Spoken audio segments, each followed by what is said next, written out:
The headlines of this hour on VTV News. Prime Minister chairs National Conference on Tourism Recovery, urges tourism sector to develop quickly and sustainably. Later on, UN's Special Rapporteur hails Vietnam's right to development activities. And in our world news, Israel military captures key government buildings in Gaza.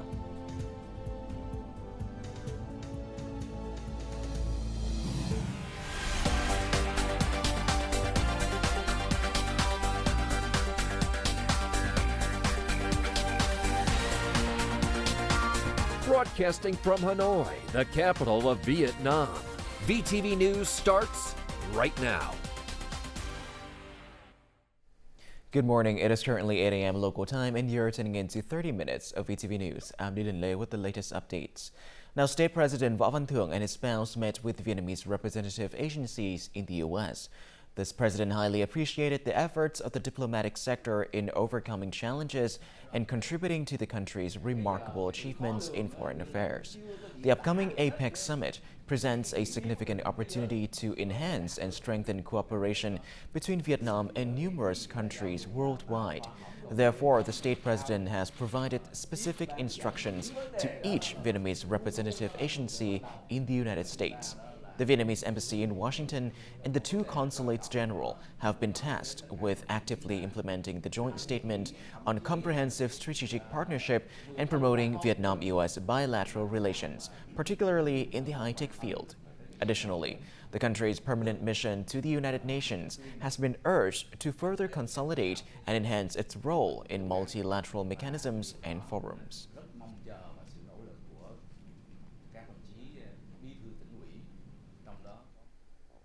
State President Võ Văn Thưởng has just started his participation in the APEC Leaders Week and bilateral activities at the invitation of U.S. President Joe Biden. Having just arrived in the U.S., he met with representatives of the Vietnamese community in the country. The participation of the state president has been applauded by overseas Vietnamese in the U.S. More in the following. I can see that whenever Vietnamese leaders visit the United States, they always take the time to meet overseas Vietnamese in the country. Vietnamese leaders always say that the community of Vietnamese nationals in foreign countries is a part and parcel of Vietnam. By these activities, I can say that they are true to their words. Vietnam has gradually progressed and enhanced commercial and economic activities with the U.S. The country has become the sixth highest trade exchange in the United States. For me, it is a fundamental, practical progress. I am very happy. The Consulate General has been very active. They have put efforts to connect with universities, economic agencies, companies, and commercial centers of Vietnamese people in the U.S. The Vietnamese state president's participation in the APEC Leaders Week and bilateral activities show that Vietnam and other members are promoting the spirit of dialogue, construction, responsibility, cooperation, and collaboration. All acts aim to sustainable development and prosperity of the region. As a young generation of Vietnamese people in the U.S., we are very interested in this event. There are specific actions to implement the recent joint declaration on establishing the Vietnam-U.S. Comprehensive Strategic Partnership, especially in the fields of education and training, science and technology, innovation and connecting localities of the two countries. I hope that this visit by the state president will open up new opportunities for U.S. and Vietnamese investment companies while enhancing opportunities for exchange and cooperation between the two peoples. The state president's visit is also an opportunity for Vietnamese people in the U.S. to further strengthen national pride, preserve and further promote Vietnamese cultural identity in the U.S. Prime Minister Phạm Minh Chính chaired an online and in-person conference in Hanoi on Wednesday in an effort to revive the Vietnamese tourism industry in a fast and sustainable manner. The event, the second of its kind this year, connected representatives from the 63 cities and provinces together. More in the following. As of late October 2023, the total foreign arrivals in Vietnam hit nearly 10 million, only 69% of that recorded in the same period last year. The number of domestic visitors reached 99 million. to develop tourism into a spearhead economic sector and achieve the goal of welcoming at least 35 million foreigners and 120 million domestic tourists by 2025, and 50 million foreign and 160 million domestic tourists by 2030. The Vietnamese tourism industry needs a genuine transformation in mindset and approach. This involves taking creative and effective measures while adopting the strategy of close linkage, smooth coordination, and cooperation. In his opening speech, the Prime Minister emphasized that a change in mindset and professionalism is needed for the entire tourism industry. He also underlined the importance of taking full advantage of opportunities and overcoming challenges for the tourism industry's sustainable development moving forward. Thứ nhất là phải nâng cao cái nhận thức tầm quan trọng và cái giá trị. It is necessary to raise people's awareness about the importance and the value of the tourism sector. It is crucial to develop a comprehensive, sustainable, and highly effective tourism ecosystem across the country. Along with that, building a unique tourism brand for Vietnam, and that brand should be built upon human resources, the nature, historical and cultural aspects. Central and local authorities and tourism businesses should establish effective cooperation to promote and develop a sustainable tourism sector.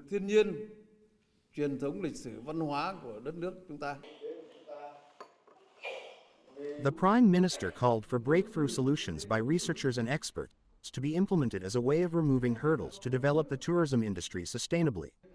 He also underlined the need to fine-tune policies and mobilize all resources to develop tourism infrastructure, train human resources to meet professional requirements, and improve the management capacity for travel firms. Also at the conference, participants looked into obstacles and proposed solutions to attract visitors and achieve rapid, sustainable tourism development, including enhancing regional and sectoral linkages and fostering public-private partnerships to build tourism products and popularize tourism. Prime Minister Phie received Manuela Ferrero, Vice President for East Asia and Pacific at the World Bank in Hanoi on November the 14th.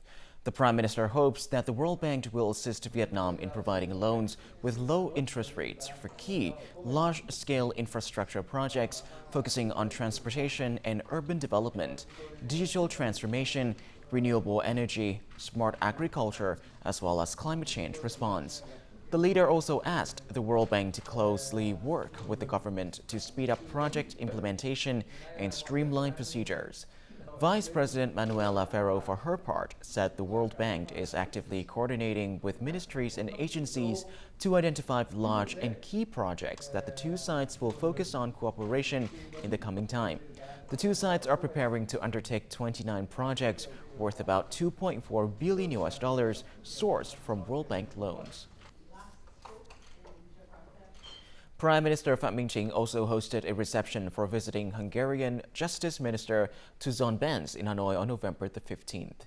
During their meeting, the Vietnamese leader affirmed Vietnam's appreciation towards the traditional friendship and cooperation with Hungary in various areas, including justice.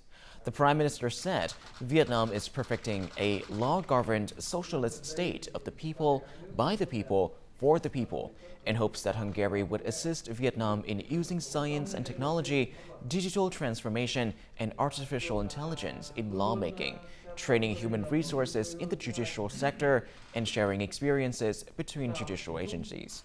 On this occasion, the Prime Minister thanked Hungary for donating COVID-19 vaccines to Vietnam and at the same time asked Hungary to continue creating favorable conditions for the Vietnamese community to integrate well into their community. Minister Tuzon Benz, for his part, affirmed that Hungary wishes to further cooperate with Vietnam in the field of justice and announced that Hungary would provide 200 judicial training scholarships for Vietnam. National Assembly Chairman Vương Đình Huệ chaired a National Assembly Standing Committee's meeting to discuss and give opinions on many draft laws. More in the following. Having discussed draft law on forces participating in security and order protection at grassroots, the National Assembly Standing Committee highly appreciated contents aimed at strengthening the role of this force in protecting security and orders at the grassroots levels. Giving opinions for the draft law on citizen identification, the National Assembly Standing Committee proposed to change the law's name, because in recent times, many changes had been conducted in the form, content and name of the identity cards.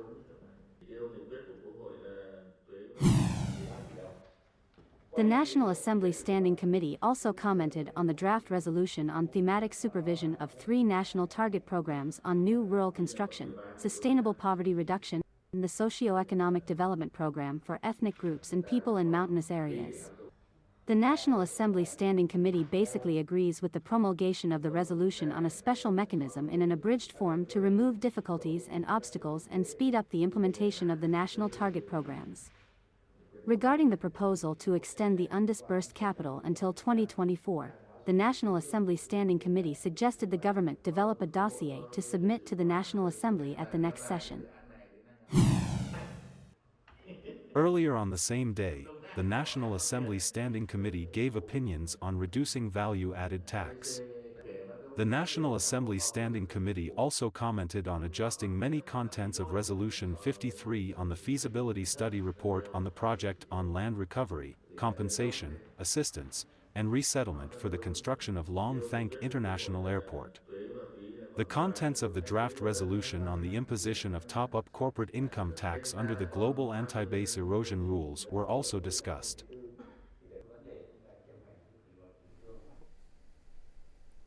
On November the 14th, Vice Chairman of the National Assembly of Vietnam Trần Thanh Mẫn met with the Speaker of the Portuguese Parliament, Augusto Santos Silva, on his working visit to the country.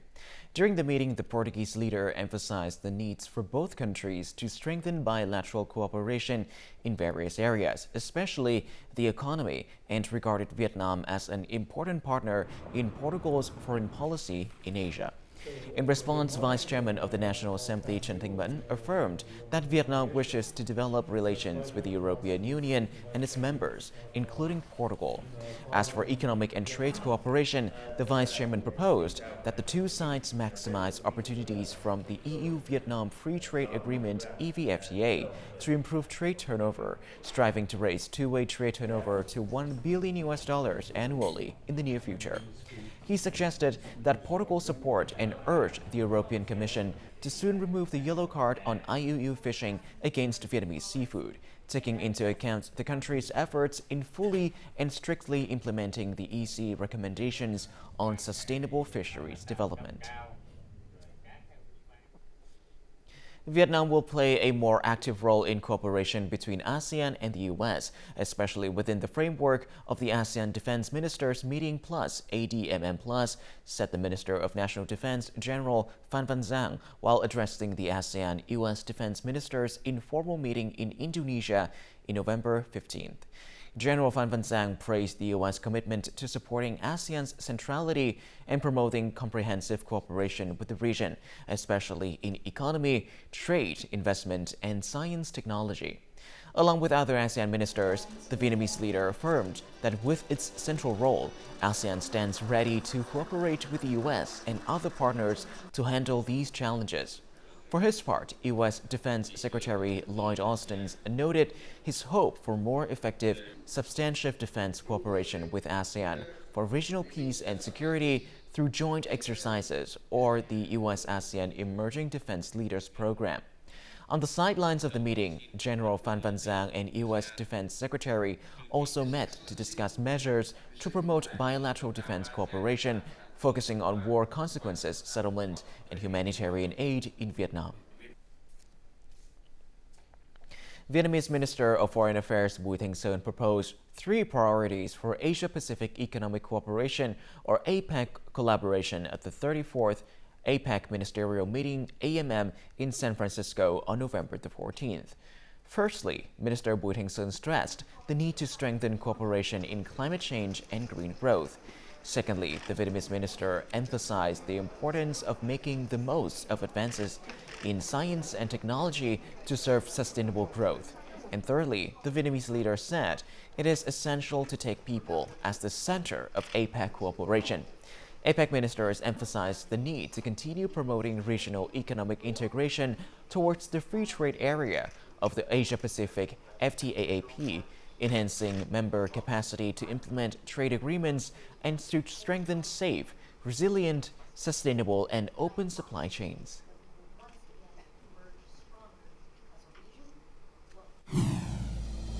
Coming up next on VTV News. UN Special Rapporteur hails Vietnam's right to development activities. And later on, Vietnamese youths use unique methods to spread national pride and images on social media.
And those are the beautiful images of Vietnam that tourists can visit right now. And now back to more important updates.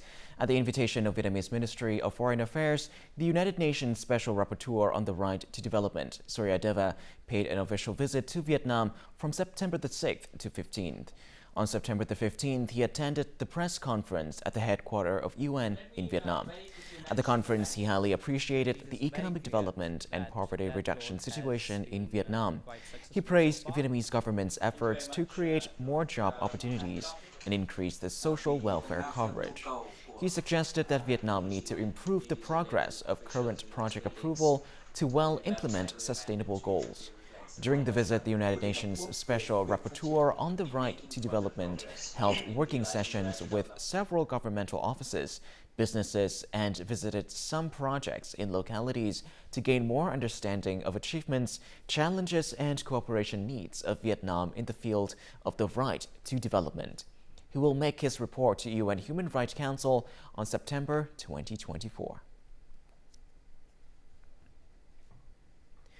To better understand the recommendations of the United Nations Special Rapporteur on the Right to Development regarding Vietnam's achievements, our reporter had an interview with Mr. Surya Deva on the sidelines of the press conference.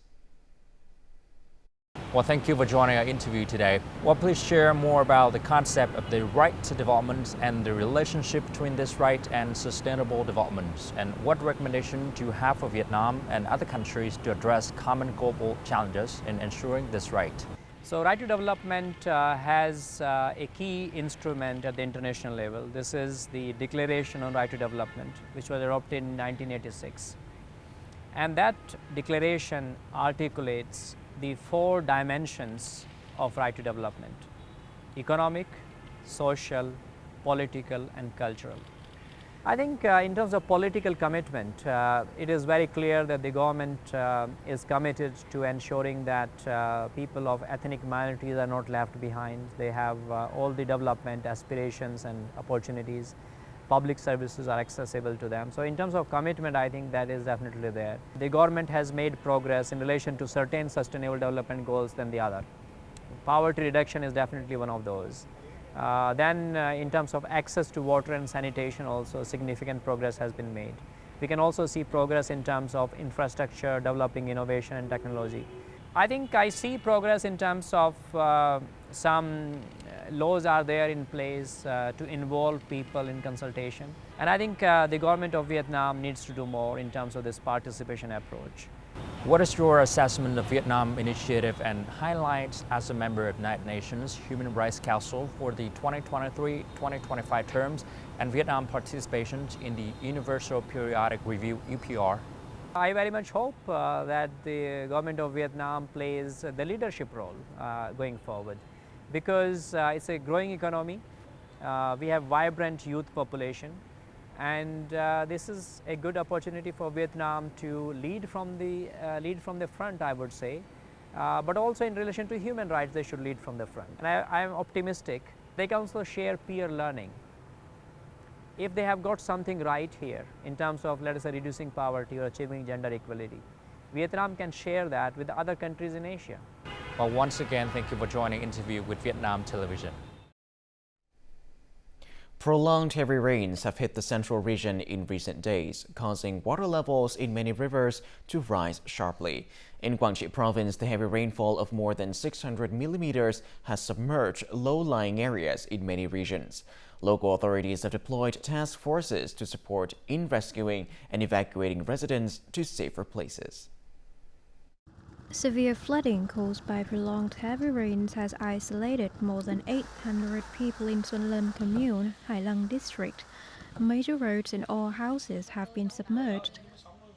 I'm afraid the situation will worsen like the catastrophic flooding in 2020, so I left my house immediately. We have evacuated more than 150 residents from 87 local households. We have stepped up effort to evacuate residents in low-lying areas to safer places. Many roads have been submerged in 1.5 to 1 meter of water in Hai Lăng district. Severe flooding has isolated about 12,000 people in low-lying areas. Local authorities order schools to close. Vietnamese people nowadays are using social media platforms to advocate for peace and promote the spirit of nationalism and community development. Young people have various ways to take patriotism viral, and their efforts have touched the hearts of millions of Vietnamese and international people. Thousands of young Vietnamese people have gotten creative with a series of AI-generated paintings, making this artwork go viral on social media. The paintings depict Vietnam's stunning landscapes, attracting millions of viewers. Sharing knowledge through historical stories is another way to promote a sense of pride, patriotism, and unity. Young people have many ways to engage the social media audience, such as telling historical stories in comic strips. Vietnam's young generation always have a sense of patriotism and want to know more about Vietnam history. We should tell historical stories in creative ways as engaging content goes viral and attracts a large number of viewers. The success of rapper Denvo's song Cook For You and his project called Caring for Poor Children has provided huge support for disadvantaged children in remote areas. We should inspire young people to nurture patriotism. As youngsters are most creative individuals, they will seek cultural projects to inspire others in their communities. A patriot is the one who carries a sense of love for his country and is willing to serve his homeland with pride. Young people will do amazing things for their homeland if their passion is awakened. Coming up next in our world news. Israel military captures key government buildings in Gaza.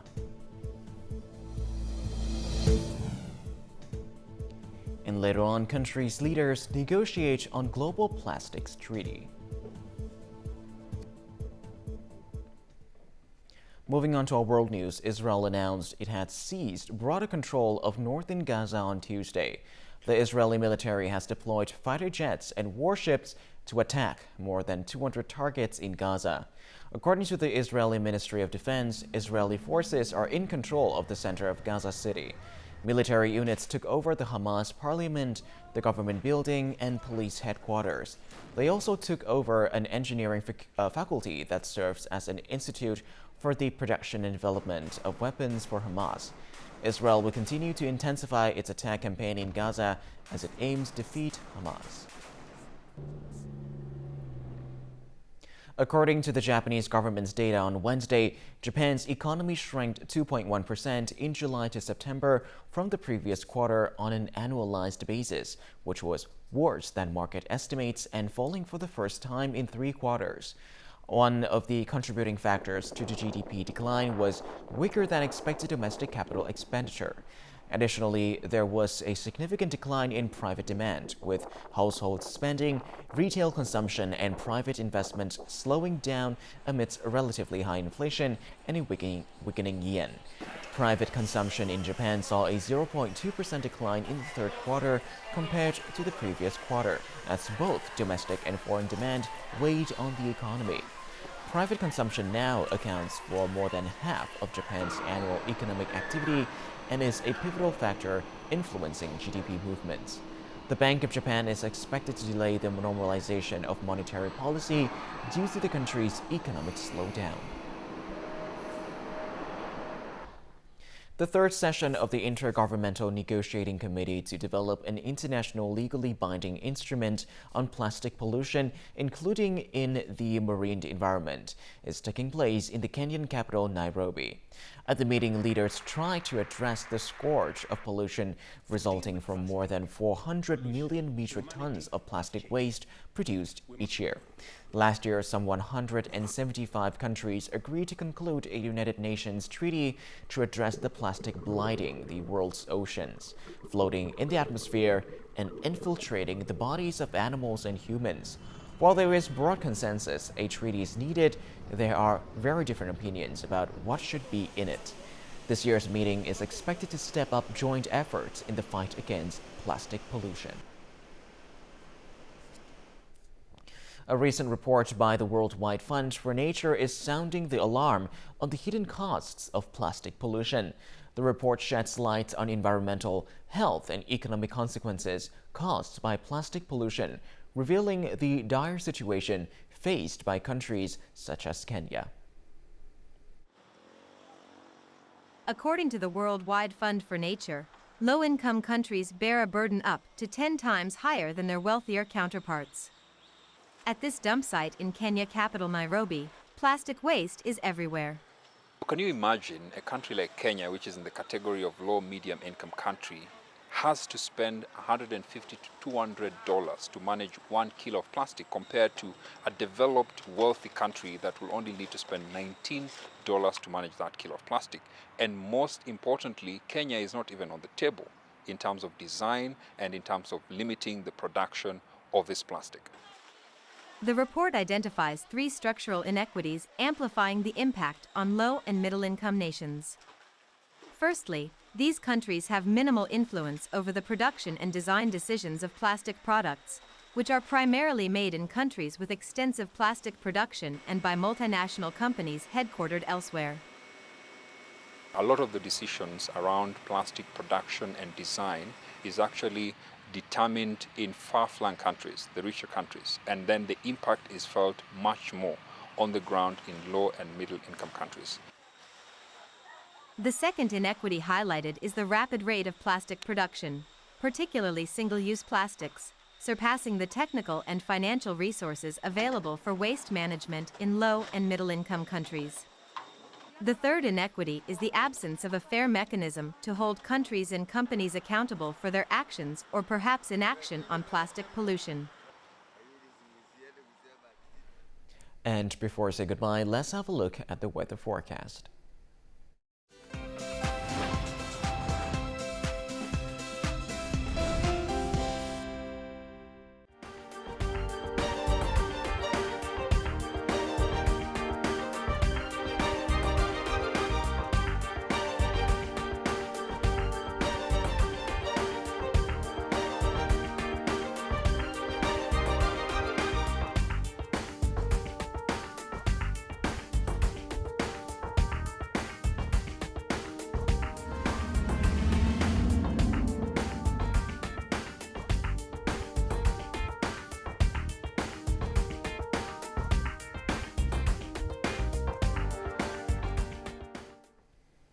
And that is all that we have for this hour on VTV News. Thank you so much for watching. See you again on the 3 p.m. bulletin, and goodbye for now.